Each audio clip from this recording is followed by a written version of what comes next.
Oh man, it's one of my favorite songs. I Surrender. It's just it's also an excellent groundwork for the things that God's got for me and for us this morning. And I will say, having the Winter Soldier on percussion was interesting, and I enjoyed that. But for today, my name's Josh, and I'm one of the pastors here at New Life Fellowship. And this is part two. This is the second half of a two-part sermon series. I guess series is the right word, about Psalm 91. And last week, I went into some pretty great depth about how the last 3 months, since January, really 3.5 months or so, I've been struggling. There have been a lot of different things going on in my heart, seeing things going on in the world. I feel like it's never been more obvious to me how little control I actually have over the world that I live in. And I talked about how it's become so obvious to me that there are some specific things that I have been counting on for security in my life that have very quickly become unsteady or unreliable. And one of those is the government. And just in seeing sort of decisions that have been made and kind of waffling back and forth. And it's been really difficult for me to have this, I'll say it this way. I've been realizing more and more how I have been counting on the people who are making the big decisions to making decisions that are going to work for me. And it feels like that's not happening.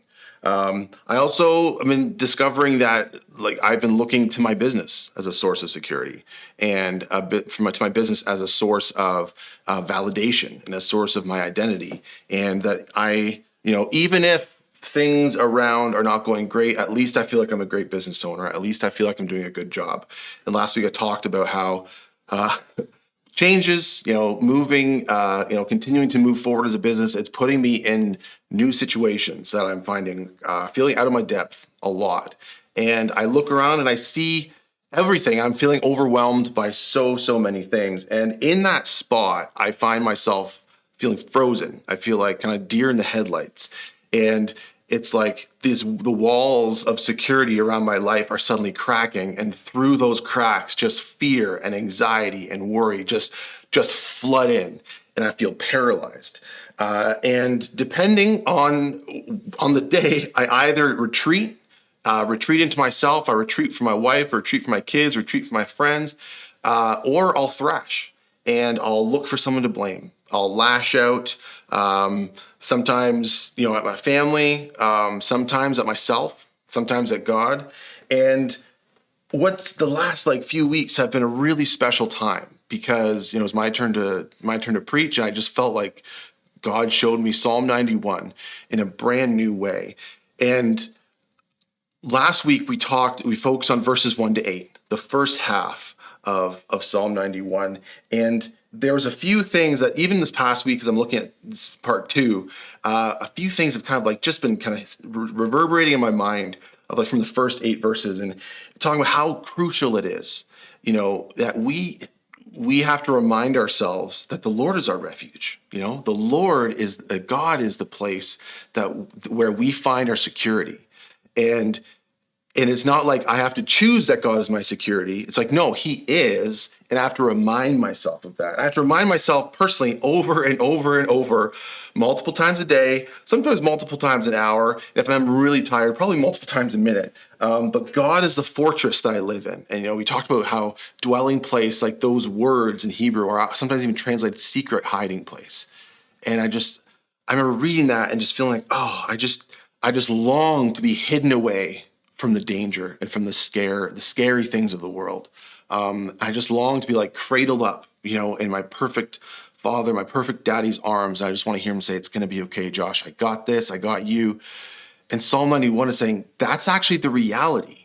Unfortunately, what's also true is that if I am constantly looking to my circumstances, looking to my business, looking to government, looking to whatever, and taking my cues from those things, I'm not going to be feeling and experiencing the reality of God as my hiding place. And I'm going to feel exposed, even though I'm not. I'm going to feel vulnerable. even though I'm not. Like, God is protected. He is the bulwark. We talked about that word last week as well. He's the one, he's intercepting targeted attacks. He's the one, he's saving us from danger that we don't see coming. He's saving us from danger that we do see coming. He's saving us from plagues of all sorts. And his faithfulness is our shield. You know, his faithfulness, his track record with me personally. I look back in my life and I see time and time again God coming through in a really special way. Now, sometimes we step into something that's brand new for us. And I can't look back in my life and say, oh, look, God did this to me before, so I know he'll be there again, because it's new. And that's where community becomes a really important part, because we can look to other people to help to remind us and to encourage us and to point us in the right direction, point us to God, keeping our eyes focused on him. We can also look to scripture. And that's one of the things I love about Psalm 91 too, because the author of Psalm 91 is kind of debated, but scholars are fairly evenly split as either Moses or it's David. And you think about the life of David, for example. You think about the life of Moses. Both David and Moses are murderers. They both have killed someone. Both of them have made monumental mistakes. They would be canceled multiple times over in today's culture. However, whether it's David who wrote it or Moses, these words are coming from someone who is seasoned. They're coming from somebody who has experienced this firsthand, and scripture is full of that. So it's so important to remembering God's faithfulness, his track record. We can count on that, and that's a shield. We can use that to combat the lies, to combat the fear, to combat the anxiety. And another super important part of this whole thing is that we have to constantly remind ourselves that God is using everything for good. And, towards the end of Psalm 91, I'm really excited to get to that part of the sermon, but towards the end, we're gonna see how he's doing that. And you look at Romans 8:28, everything that happens, God is using it for the good of those who trust in him, those who put their trust and put their faith in him. As believers, we can have confidence that the only things that are getting through that God maintained barrier, shield around us, that wall around us, God's maintaining it. The only things that are coming through to us are things that he has said, yes, I have a purpose for this, and I'm going to use it for good. I'm going to make it even better than if it had never happened. So really, verses 1-8 of Psalm 91, it's sort of directed right at me, right at the frazzled, confused, frustrated, kind of spazzy Josh. And he's taking his hands and putting them around my face.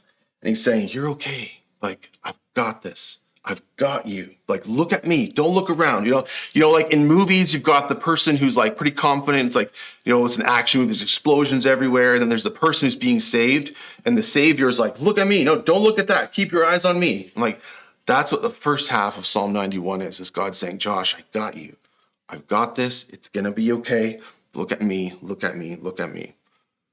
And that second half, verses 9-16, we kind of build on those themes and we kind of dig into those more. And I'm really excited to go through that. We're going to go verse by verse, similar to last week, kind of going back and looking at some of those the root Hebrew words and kind of gleaning some really cool, exciting, soul quieting truth that I'm just thrilled for. And I need to pray before we get into that.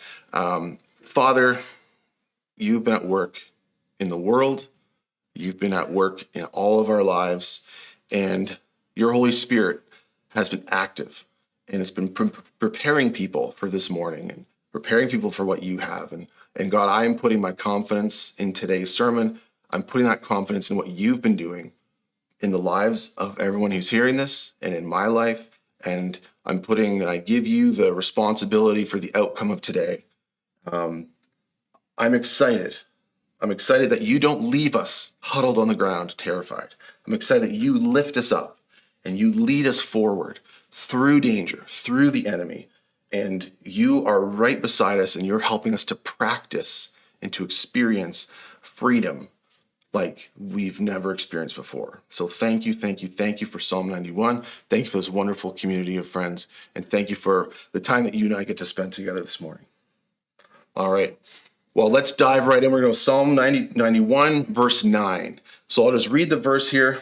It says, for you have made the Lord my refuge, even the Most High, your dwelling place.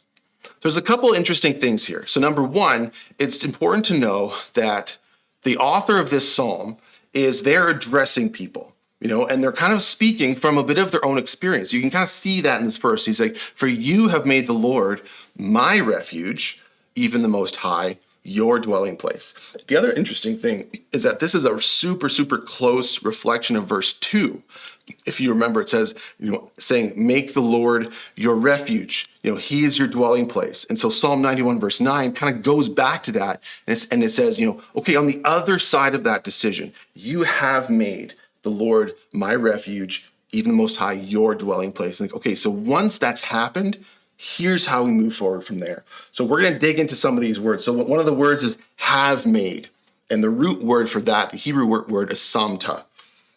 And it's interesting because that word is used in a bunch of different ways, but there's a sense of you have a bunch of options and this is the thing you've picked. So it's kind of this appointment. It's like, I've appointed this, I've appointed the Lord. I've selected the Lord. Out of all the options, of all the things competing in my life, I've appointed the Lord as my refuge.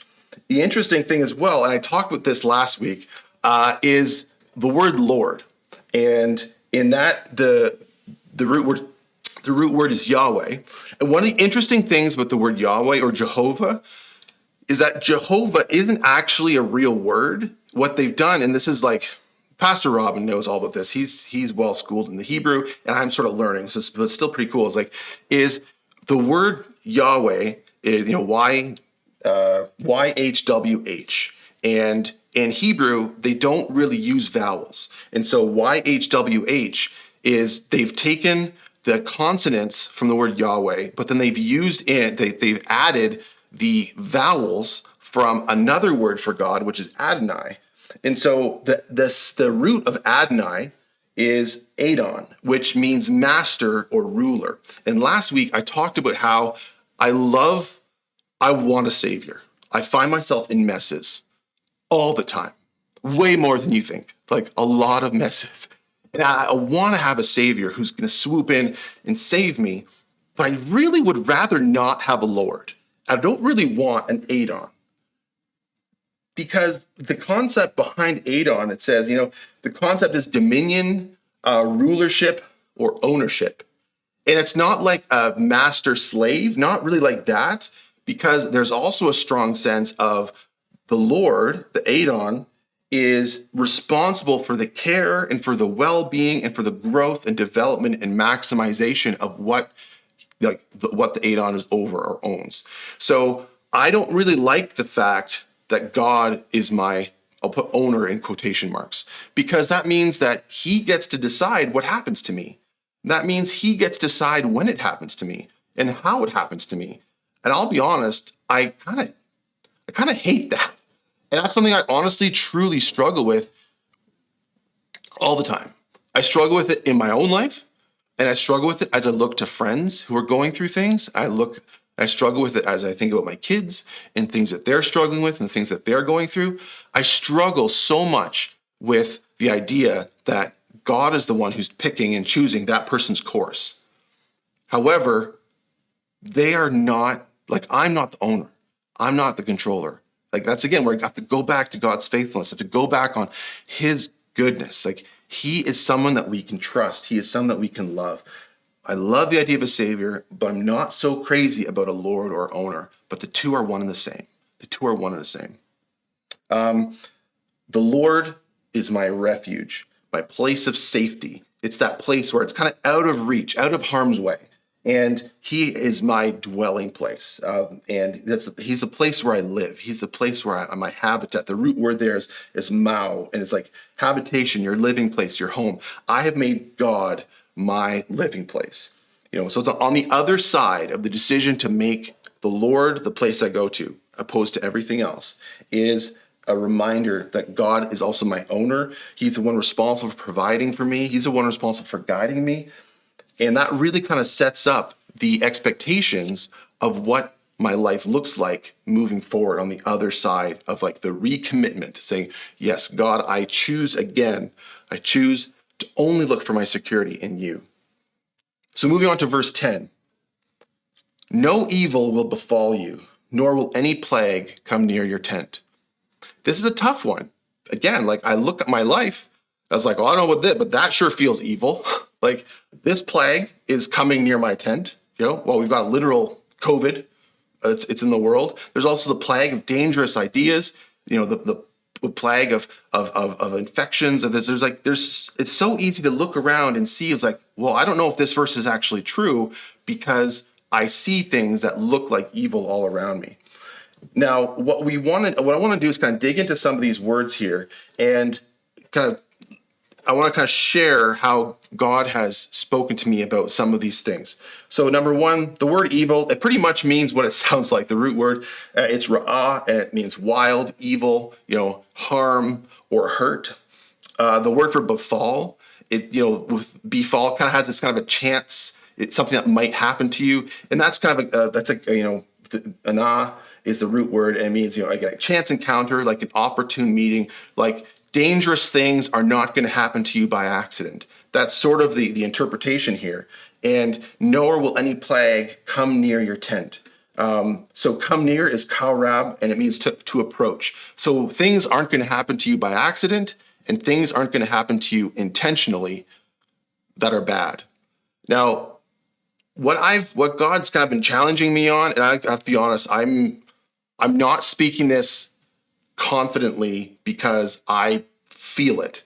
I'm speaking it confidently because I know it's true, and I'm wrestling with and dealing with my feelings and examining them and saying, okay, if this is how I'm feeling, then I need to understand this and believe a little bit differently here. But if it's true that God is my refuge and that he is protecting me and nothing comes to me unless he's got a purpose for it, then what that means is that anything that comes near me is not evil. And I have to be, I want to spend a little bit of time on this because I don't want to say that there aren't bad things or that evil is not active, because it 100% is. What I'm trying to say is that if God is using something and he's got a purpose for it, then it's actually an instrument of his love for me. And so the things that are going on in my life, I need to look and say, God, you are wanting to use this in me somehow. And so talk to me about this, like God, interact with me, help me to process what's going on. And what I've found is that I've had so many wonderful, comforting discussions with God about difficult things in my life. And I've felt so much better after having those open conversations with God or with other people who are kind of helping me to hear God's voice. But I've also had a lot of conversations with God where it's about something difficult, and the answers are not yet. I don't get to know why something happens. And I've got close friends who have experienced bad things, like people that I really, really respect, and they say, I have no idea. Like this seems to be a waste of pain. It seems like God has no use and no purpose for that. And that's how it feels. But this isn't our whole life. And that's why I love that the word here is tent. The root word for tent is ohel, O-H-E-L. And it means a tent or a tabernacle. And a tent or tabernacle, it's a portable, non-permanent dwelling. And so I read this and I'm like, despite everything around it, it looks horrible. Like I know, like in my head that God is using things for good in my life, but doesn't feel like it. I can come back to tent and say, this is not my permanent dwelling. And I'm going to step through someday from this life into eternity, and God is going to make everything right, and things are going to make sense, and I'll be able to ask those difficult questions, and I'll be able to see things from a completely brand new perspective. And so personally, I love this verse because anything that comes near me, God is using it. It's an instrument of his love for me and his care for me. And also, I have hope because this life is not the end. Moving on to verse 11. He will give his angels charge concerning you to guard you in all your ways. This is kind of a pick-me-up verse after the difficulty of verse 10. I love this. The way that the Hebrew kind of breaks out is it's give Give and charge are actually the same kind of phrase, and angels comes after that. So to give charge, the root word for that is savah, and it means to kind of command your servants. And so I used to feel like kids might be great servants. They're actually not great servants, but you can maybe get a sense like giving orders to someone who they're going to go and they're going to obey exactly the right way. And God is giving his angels, commanding his servants. Now, angels, the word is malak, and it's got feelings and tones of like a messenger. And we've seen in scripture how God uses angels as messengers. It also has the sense of like an ambassador or an envoy. And the thing with an ambassador or an envoy is, the ambassador isn't the king. But for all intents and purposes, in conversations that the ambassador has in the country that they're at, they are the king. And they have the authority, they have the same authority and the same power as the king. And so God has instructed his angels to guard, to keep me, to watch over me, to preserve me. And in that role, they have the authority and the power that God has given them. And so one of the ways I kind of think about this is like, I'm imagining that I've sort of got a whole bunch of undercover operatives working in this loose circle around me. And everywhere I go, there's like these Jason Bourne types who are like around and kind of keeping a perimeter. Something else that I really like to think about as well is, in movies where the hero is going into the lair of the bad guy, right? You've got the guards at front and they pat everybody down, they take all the weapons away. And that's kind of like how I think with the angels as well, is that they are everything that's approaching me. Nothing gets past unless God has said, yes, that can get past. And then they take all the weapons away. And so anything that comes to me that's causing pain or causing difficulty, they are operating with strict limits. God he does not waste pain. And like you think about the story of Job, like the enemy had clear instructions and clear guidelines around what they were allowed to do.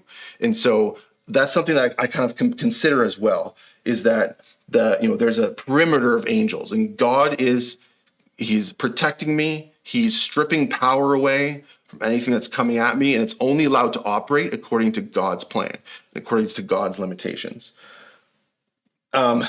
The other, to guard you in all your ways. In all, the word is kol. And I kind of like this. It means, anything. It means everything. It means entirely. And then the actual phrase is all of the everything.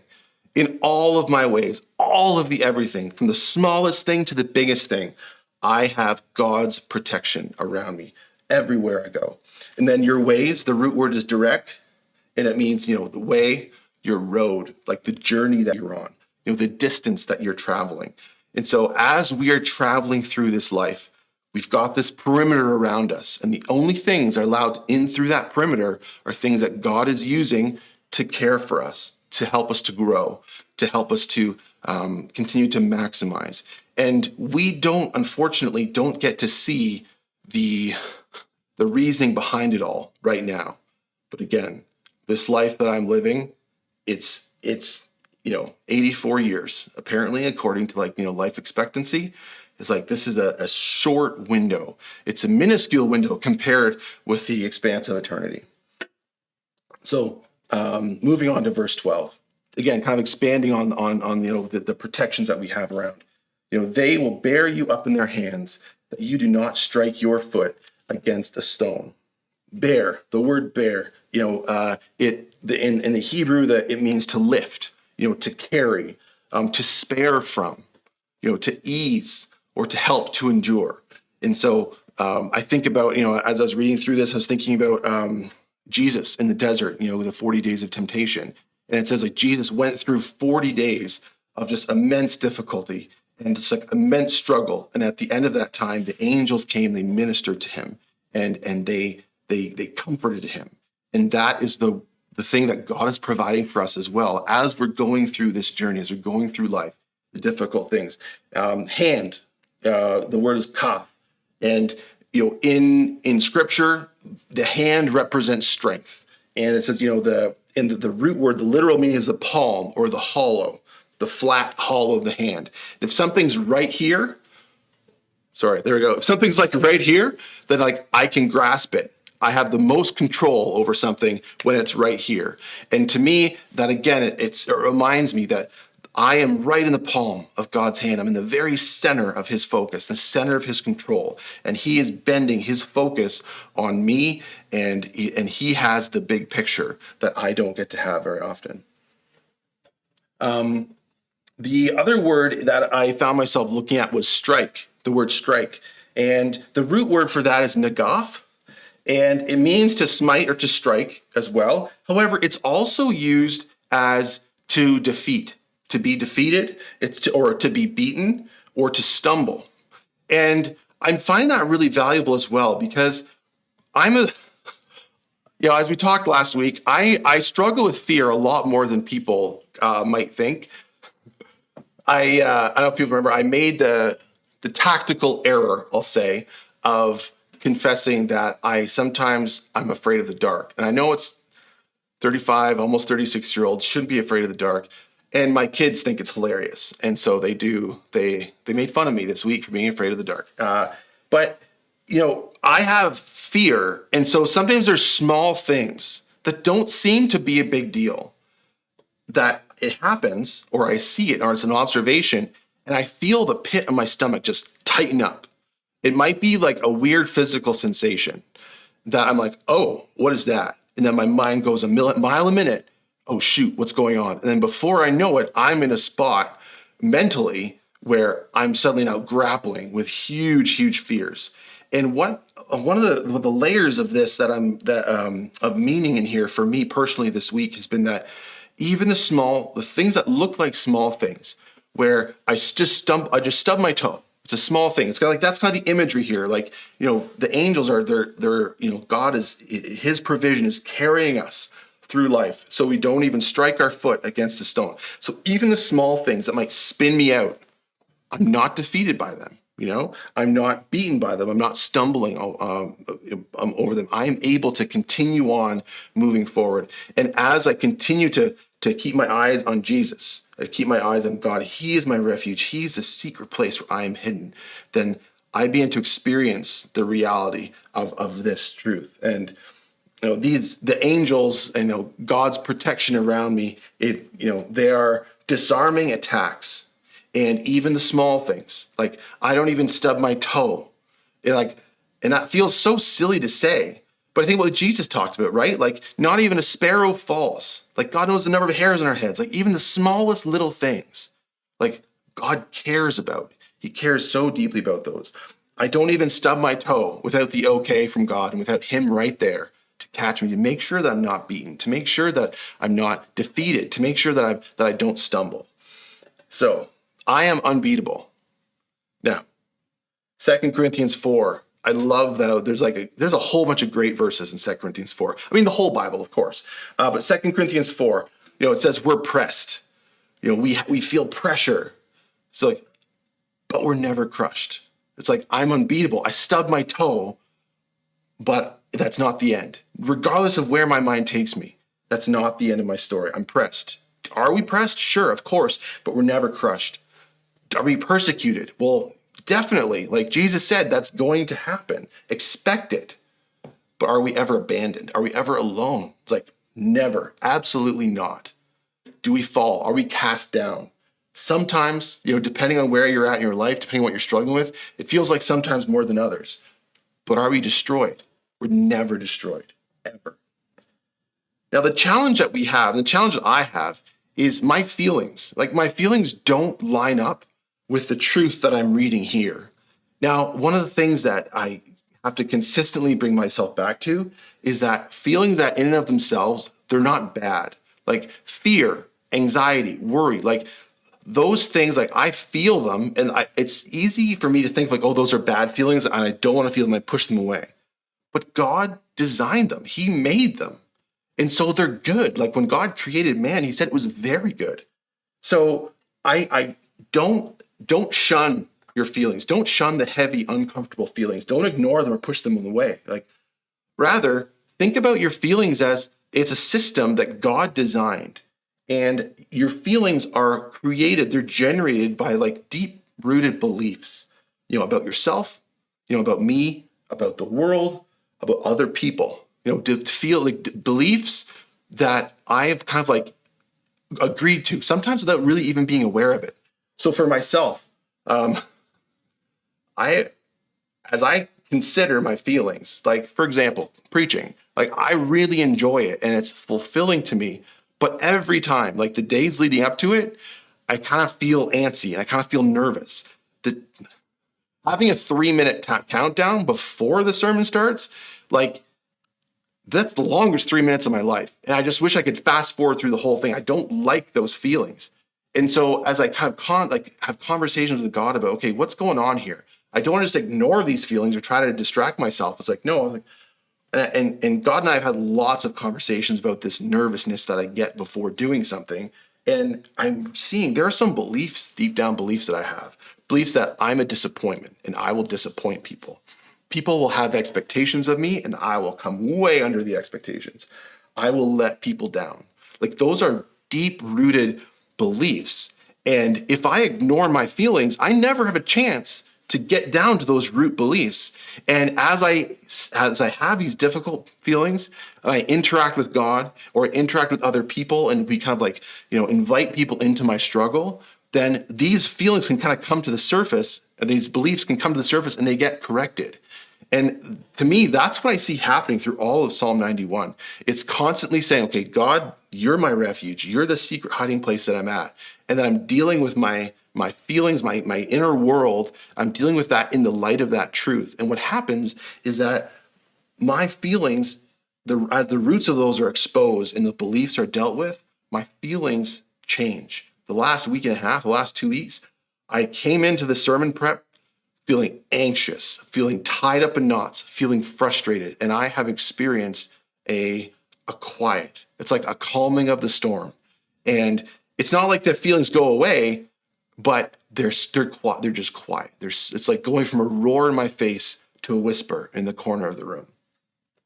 As I engage with my feelings and bring them to God, and I have a dialogue with him, the root beliefs are uncovered and the truth is introduced and defeats those root lies that maybe I've agreed upon. Now, dealing with those truths can be really hard because that means facing things we don't want to face. And as we kind of transition now into verse 13, this is all about things I don't want to face. For myself in business, like I've had to have more difficult conversations in the last 3 months than I've had to have in the previous 2 years. And they are exhausting. I want everyone to love me. And so to go and step into a conversation where I know someone's going to be frustrated or someone's going to be confused or upset, and I know that I'm going to be the cause of that, I hate it. But verse 13, that's for me. You will tread upon the lion and the cobra, the young lion and the serpent you will trample down. So we're going to move through this, and I like how this verse is structured. It's kind of like, it feels like there's like, before the comma, it's like, you're treading upon the lion and the cobra, and then it seems to say the exact same thing, again. And that's one of the things I really find fulfilling about digging into the root words, like the words aren't the same. They're actually different. So to tread upon, that means to march, to walk. It's like an intentional stepping forward. And I love that because as I choose God as my refuge, and I remind myself of his faithfulness and remind myself that I have a perimeter of protection around me, I'm able to walk forward into danger, and into the lion. Now the lion, the root word here is shahal. And the root word, it's actually a word that's hardly used anywhere except for in poetry. And the literal translation is loud, fierce roaring. And so anytime it's used, it's almost always referring to a lion. But it's kind of like this sort of allegorical, kind of poetic sort of, I want to say like a nebulous kind of a term where it doesn't say a literal lion. It's like the loud, the fierce, the loud roaring. Now, as you learn about lions and kind of dig into, the knowledge base that's out there, lions that are older, they don't really do the hunting. They do the eating, and they also do the roaring. What happens is the lions roar, and they create a sense of panic in the prey, and then the prey just take off, very often right into the jaws of the younger lions, who then go and do the hunting and pull down the wildebeest, or I can't think of any other animal except for wildebeest right now. Someone in the comments will give me help, I'm sure. But the lion here is something that's loud. And it's like, it speaks to me of the fear, of that gut clench, where I don't see it yet, but I'm just like moving into this cloud of fear, this loud roar. It's like signifying something dangerous coming. The word cobra, it means a venomous snake. Some translations will say adder, which is another kind of venomous snake. But, I will I'll march right through the loud, fierce roaring, and I'll march right over a venomous snake. The second half. It seems actually, as I look at the root words, it's like the second half says, you think that was bad? Here's this for you. So it says, the young lion and the serpent you will trample down. The young lion, the word there is kafir, and it literally means like a lion, a literal lion, but it's also used as like a prince of a country, or someone who is like, it's got the sense of like bloodthirsty. It's got a sense of like eager for violence. It's very dangerous. The thing with young lions is they are more dangerous sometimes than older lions are, because a younger lion is seeking to develop its own pride. It wants its own group of females. Don't we all? Probably shouldn't have said that. It wants its own pride, and so it will attack all the other lions because it's trying to drive everybody else away, leaving him the leftovers, the spoils of war. And so what this second half of the verse is saying is like, I will right into the face of the bloodthirsty, the eager, the violent. And then the word for serpent is tannin. And depending on the translation of the Bible you're using, it's actually, the word for serpent literally means serpent, dragon, or sea monster. And so the first half of the verse is saying, you'll hear the roaring. You'll march right into the roaring. You'll march right over the cobra. In fact, you'll go right up to the bloodthirsty, dangerous, eager for violent entities. You'll go right up to the sea monsters and the dragons. And the word for trample down is ramas. And it's got the sense of like a herd of horses, and or like a stampede. I'm just thinking of the Lion King right now, and Mufasa, and just the death, like a herd of wildebeest just charging through. And like anything that's trapped beneath the hooves of that massive stampede is obliterated, and it's done. And that's the strength here, is that as I am exercising my freedom over the things I'm afraid of, over the loud, fierce roaring, over the dangerous snake, over the sea monsters and the dragons, like as I am trusting in God and looking only to him as my refuge and only to him as my protector, as my perimeter, I can go through and deal with these really difficult, painful, scary things. And I've been spending a lot of time in this chapter, and I feel excitement about this, which is, for people who know me, I'm afraid of a lot of things. And so as I consider what it means to step forward into the fear, to step forward into the danger, it doesn't make sense that I feel excited. And then if I actually look at my life and I think, okay, what are the things that I'm really afraid of happening? What are the things that the danger spots, something that could actually target and attack me personally? And what are just the overwhelming sea monster dragon type fears that I have? And I have freedom. It's I have it. It belongs to me. Do I feel it? Most of the time, no. However, again, God's faithfulness is a shield, and he's not asking me to trample on them. He's asking me to march. He's asking me to walk forward. And then he is taking care of the lion, of the cobra, of the young lion, of the dragon, of the sea monster. We have an enormous amount of momentum around us that we don't see very often. I'm thinking about in the Old Testament, I want to say it's Elisha. So Elisha has been, he's a prophet of God, and he is holed up in a city because God has been speaking to him about what the enemy army is going to do. And Elisha tells the Israelite king, and the Israelite king will adjust his strategy and defeat the enemy. And the enemy king is getting furious. And finally, one of the enemy king's advisors says, it's Elisha. He's the one. He's feeding this intel for whatever reason. And then the king's like, okay, where's Elisha? We're going to go take that guy down. And so Elisha's in this town, and his servant who's with him is going out to get water or whatever. And he comes back freaking out. He's like, there's an entire army surrounding the city. Like, we are in danger. We got to get out of here somehow. Like, what's going to happen? And Elisha says, God, open his eyes. And the servant runs out again, and he sees around the army, around the overwhelming odds, around the fierce, the loud, the dangerous, around that, he says, a heavenly host. Just surrounding. And it's so easy for me to look at my circumstances and to look at the world and to feel like everything is just crushing in around me. And this last couple weeks, God has given me glimpses of just the enormous stampede level power and momentum and strength and protection that is surrounding me. And I look at, what a government could do.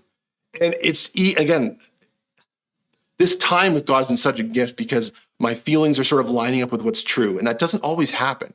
So I really treasure this time that I have right now. But like, the reality is that despite the most overwhelming, terrifying, fearsome odds, like, we are victorious. Like, the battle's over. This is like God is mopping up the stragglers. That's what's happening. There's a very narrow window of time that our enemy has to operate. And God is not afraid.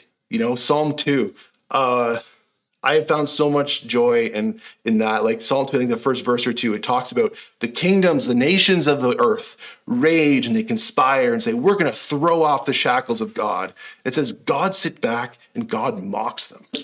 I'm like, God makes fun of all the scheming that's going on, of all anything that I'm afraid of, the terrors that move by night, the plague, the destruction. God's like, that is nothing. And like, as we keep our eyes on him and we continually choose God as our hiding place, as our source, as our refuge, we will begin to experience that new deep level of confidence, that freedom from fear, that freedom from anxiety. It's so good. On to verse 14. Now, a very cool thing that I love about Psalm 91 is there is a speaker change. We've had either Moses or David, don't really know who's been speaking and encouraging, the nation.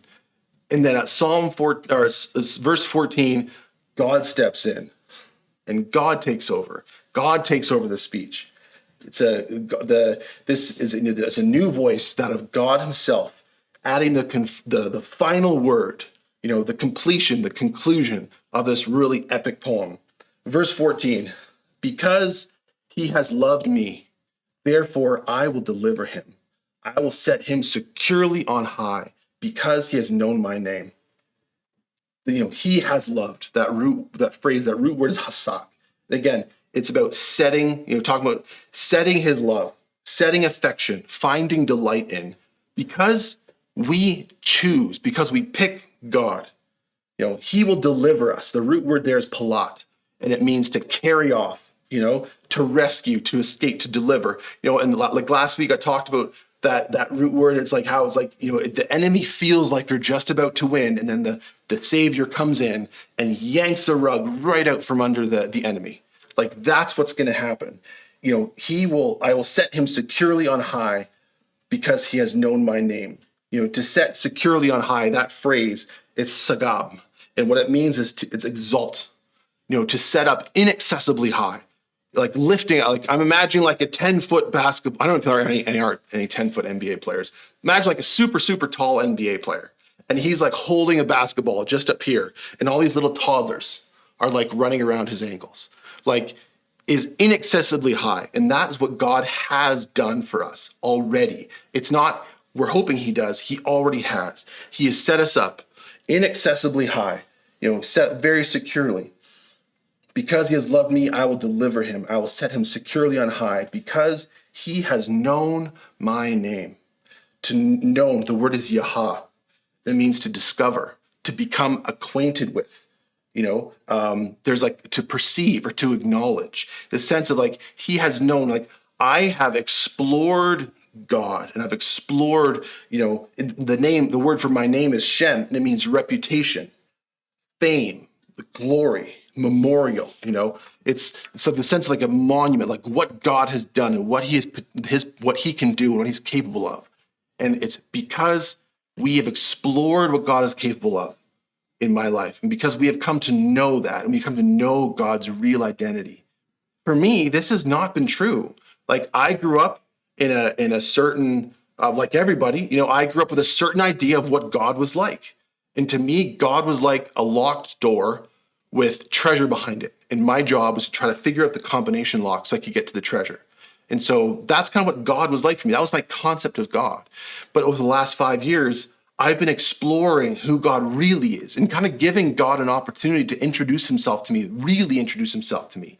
I'm learning what God is capable of and what he has done and what he is doing in me.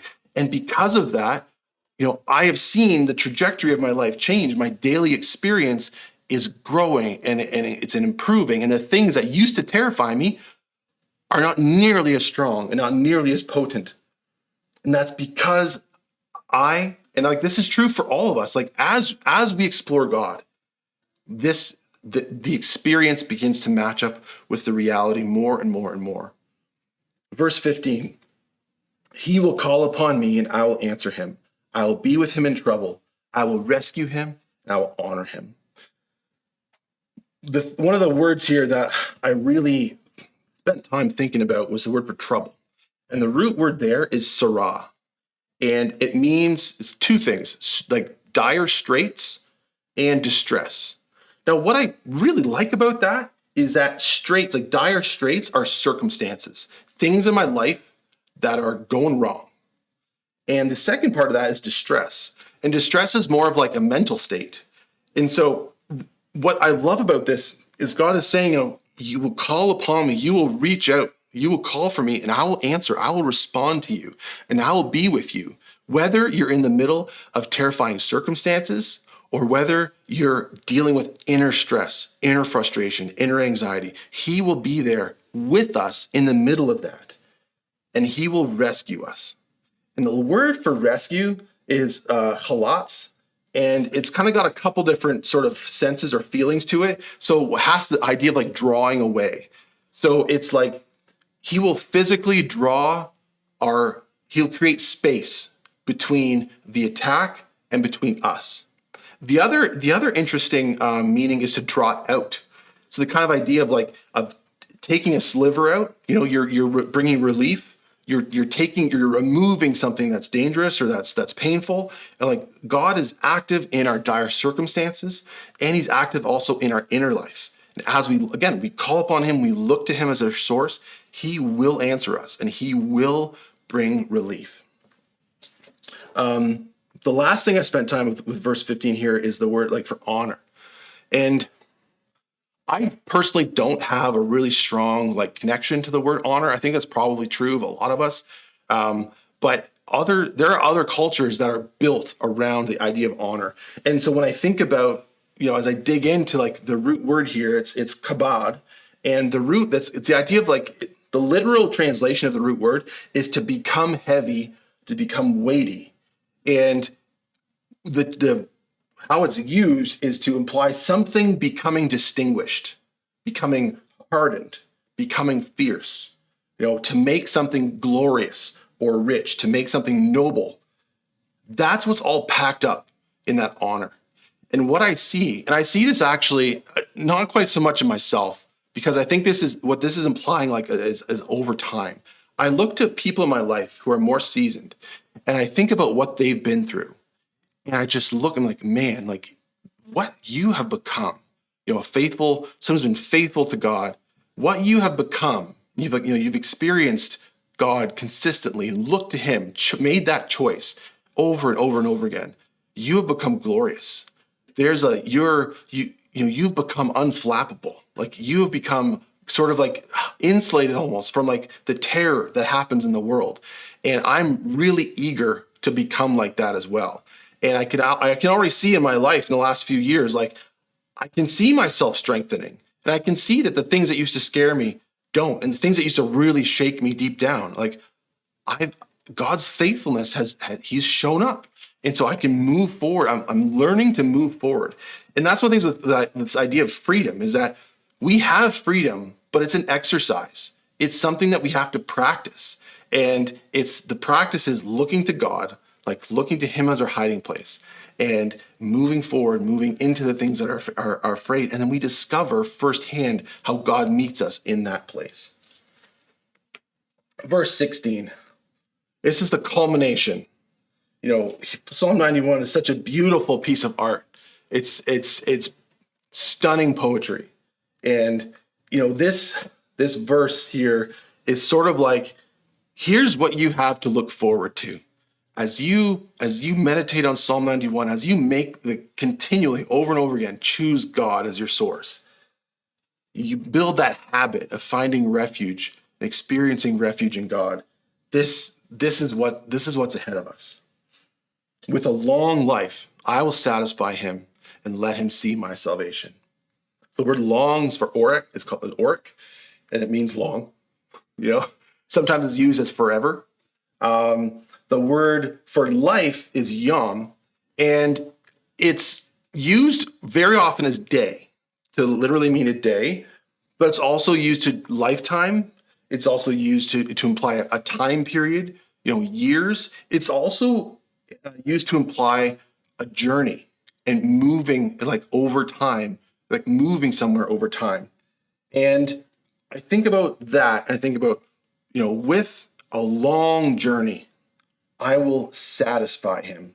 The word for satisfy, I will satisfy, that phrase, the root there is sabah, and it means to be sated, to be satisfied, fed to the full, to be satiated, to have plenty, excess, to be saturated.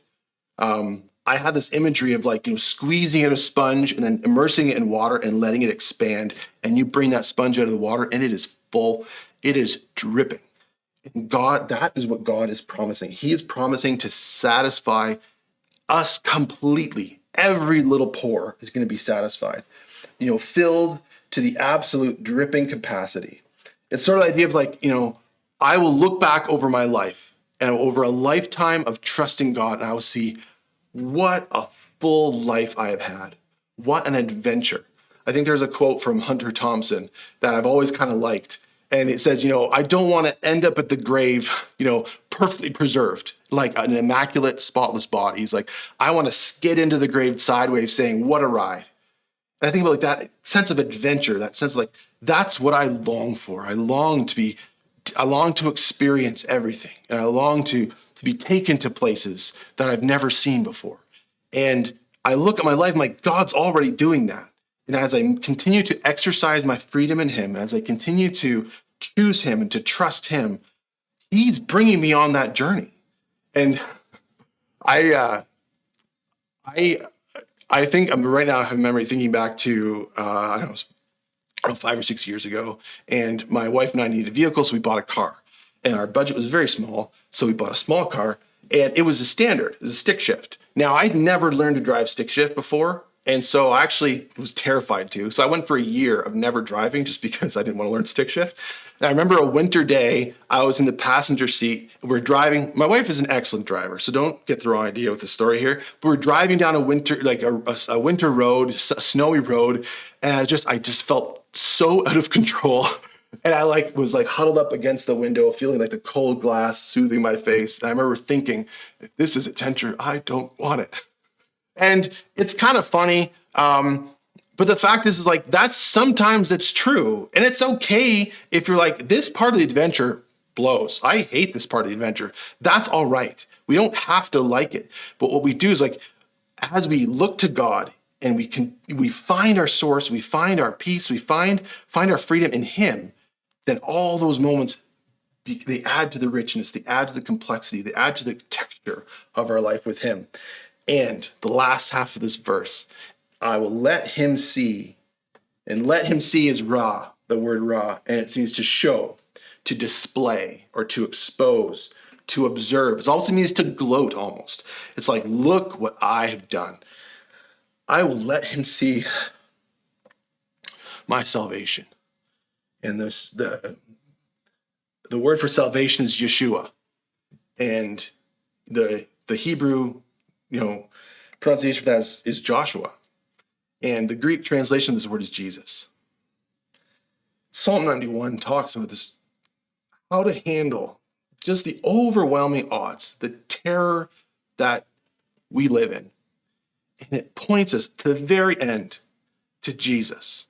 Now, when this book was written, my salvation, that was kind of a mysterious thing. Like, what does that mean?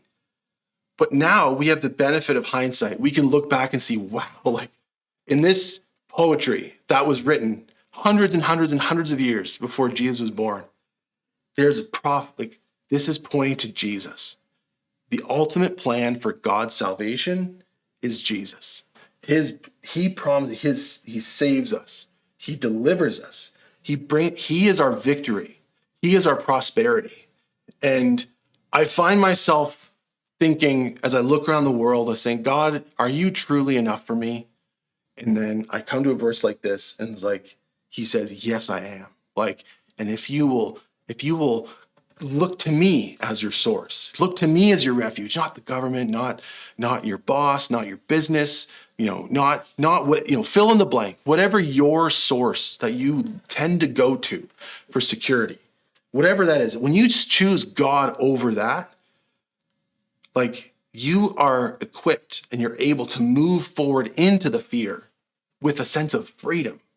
And so I came into Psalm 91 looking for comfort, and I found comfort in here. And I also found an incredible freedom. And I so love what God did for me with this piece of poetry, what God's done for us with this piece of poetry. Psalm 91 is such an incredible gesture of love. It's a beautifully crafted like invitation with like beautiful calligraphy script and like a nice thick cream paper. It's like there's such a wonderful invitation in there to trust God, to look to him, to follow him through the fear, in spite of the danger, and discover an unbelievable freedom. Our world sometimes feels like it's falling apart. We thrash wildly. We're spinning around. And Psalm 91 is God locking eyes with us and saying, look at me. I got you. We're going to be okay. I promise you.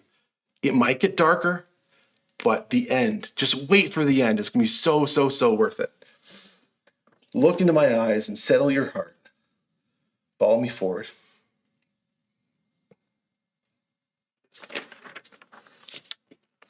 It's a really beautiful thing. And I'm stunned by what God is doing and what he did in my heart. And I love freedom. And the freedom that this is about far eclipses and dwarfs whether we're allowed to hang out with a certain number of people or not. It dwarfs whether, our Bill of Rights is being, threatened.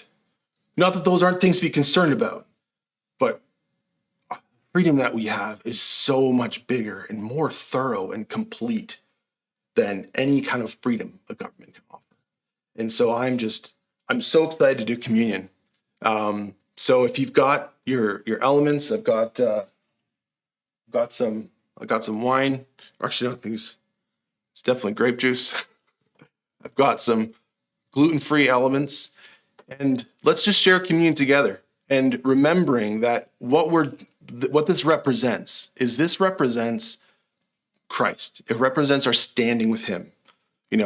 I think about the food going in my body and the drink going in my body, and it's like Christ is within me. I have him within me, and freedom means counting on that and stepping forward and letting that life live through me. So if you've got your bread or your cracker or your Lucky Charms or whatever it is, that I invite you, just take a piece of that, maybe dip it into the juice or whatever you have, and then let's share this special meal together, guys.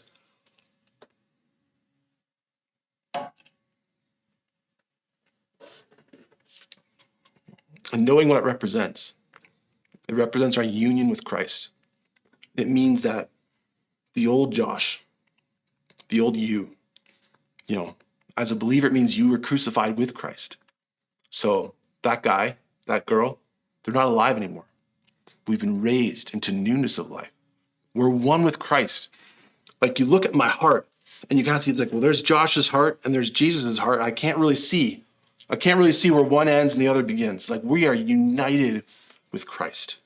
So we are in that secret place. We are cradled in our daddy's arms. Like, we have such freedom. And Psalm 91 is telling me, like, it's time to exercise that. It's time to practice that. It's time to practice, whatever thing is facing you, whatever that fear is, whatever that terror is, you can step forward and deal with it. You can face that horrible memory. You can walk into that scary conversation. Whatever that thing is, you can walk forward and counting on the fact that God is going to be there for you, and he will be. I'm just so excited. Let me just pray to close. I've got one final song.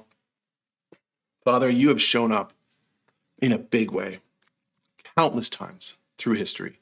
You have shown up in a big way in the life of the author of this psalm. You've shown up in a huge way for our church, for New Life Fellowship. For each one of us, you've shown up so well. And you've shown up so well this morning and in Psalm 91. And I am just in awe of what you do. And in your faithfulness, that's my shield. I look to the ultimate act of love. The biggest thing you ever did was Jesus. And so as we do this communion together, thank you for Jesus. Thank you for what you, like, that incredible expression of love, that incredible expression of sacrifice, and the immense, wonderful, textured, layered, perfect, complete freedom that we are living in because of what you have done. Thank you that you are our hiding place, and you've got each one of us. You've got us in your arms. It's a wonderful place to be.